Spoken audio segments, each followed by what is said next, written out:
খোলা আকাশের নিচে সুন্দর একটা পরিবেশের সাথে আমরা সবাই মিলে আজকে চাপটি পিঠা আর তালের পিঠা বানানোর আয়োজন করছি। তো হ্যালো এভরিওয়ান, কেমন আছেন সবাই? বিকালবেলা ঘুম থেকে ওঠার পরে আমরা সবাই চলে আসছি ছাদের উপর। ছাদে এসে প্রথমে চা বানানো হয়েছে আর চাল ভাজা হয়েছে। তো এখন আমরা চাল ভাজা দিয়ে চা খাইয়ে নিচ্ছিলাম। তো আপনারা কে কে এই চাল ভাজা আর চায়ের সাথে পরিচিত অবশ্যই কমেন্ট করে জানাবেন। তারপরে শুরু হয়ে গেল আমাদের গরিবের ছোটোখাটো পিঠা বানানোর আয়োজন। তো প্রথমে এখানে চাপটি পিঠা বানানোর জন্য মশলাটা মাখিয়ে নেওয়া হচ্ছিল। চাপটি পিঠা বানানোর জন্য হচ্ছে এখানে কাঁচামরিচ, পেঁয়াজ, আদা, রসুন, হলুদ গুঁড়া, মরিচের গুঁড়া, জিরার গুঁড়া, ধনিয়ার গুঁড়া, আরও যা যা লাগে আর কি সব কিছু দিয়ে এই যে সুন্দরভাবে মাখিয়ে নেওয়ার পর এবার দিয়ে দেওয়া হচ্ছে আটাগুলোও ভালোভাবে মাখিয়ে নেবে।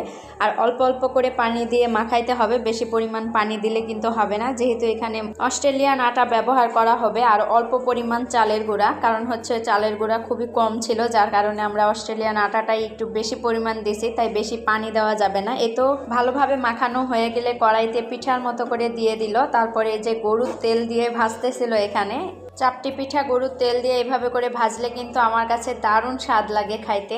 তারপর এক পাশে হয়ে গেলে এপাশেও মুচমুচা করে ভেজে নেওয়ার পরে যে আমরা এখন খাইতে বসছি সবাই মিলে। ওইদিকে একজন একটা একটা করে বানিয়ে দিচ্ছিল, ওনার বানাইতে দেরি কিন্তু আমাদের খাইতে দেরি নাই। আর আমি তো চুলার উপর থেকেই পারি, তো খাই। আমার এই অভ্যাসটা আর গেল না, ছোটবেলা থেকে আমার একটা অভ্যাস হওয়ার সাথে সাথেই অথবা হওয়ার আগেই চুলার উপর থেকে নিয়েই খাওয়া শুরু করে দেই আমি। তো ওদিকে একজন একে একে সব চাপটি পিঠাগুলো বানিয়ে নিচ্ছিল, আর মিমের মা আপা এখানে হচ্ছে তালের রস আর আটাগুলো একসাথে ভালো করে মিশিয়ে নিচ্ছিল তালের পিঠা এবং কি বড়া, যেটাই বলেন না কেন, তা বানানোর জন্য। মিমের মা মাশাল্লাহ কম বেশি ছোট বড় সব কাজই করতে পারে, কোনো কাজে উনি আটকায় না। আলহামদুলিল্লাহ সবই কাজ শেখা আছে ওনার, সব বানাইতেও পারে।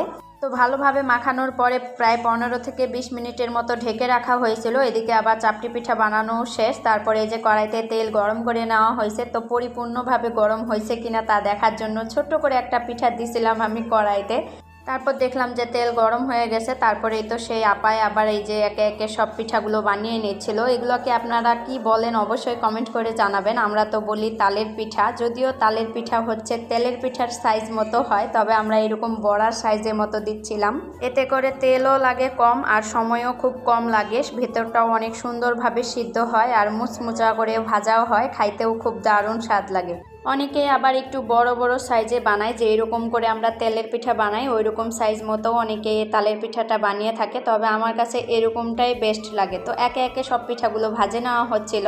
যদিও আমি আজ পর্যন্ত কোনো দিন নিজের হাতে এই পিঠাটা বানাইনি, তবে আমার শাশুড়ি মাকে দেখেছি যতদিন তালের সিজন থাকে উনি প্রায় দিনই এরকম করে পিঠা বানায়, আর আমরা সবাই মিলে অনেক মজা করে খাই। যখনই তালের সিজন শেষ হওয়ার সময় চলে আসে তখন আমার শাশুড়ি মা আবার রস করে বোতলে ভরে ফ্রিজে রেখেও দেয়, যাতে করে পরবর্তীতে এইভাবে করে পিঠা বানিয়ে খাইতে পারি।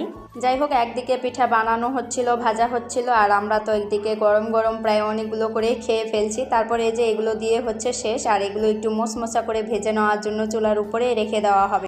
তো আমার এই আজকের ভিডিওটি এ পর্যন্তই। সবাই ভালো থাকবেন, সুস্থ থাকবেন। আসসালামু আলাইকুম।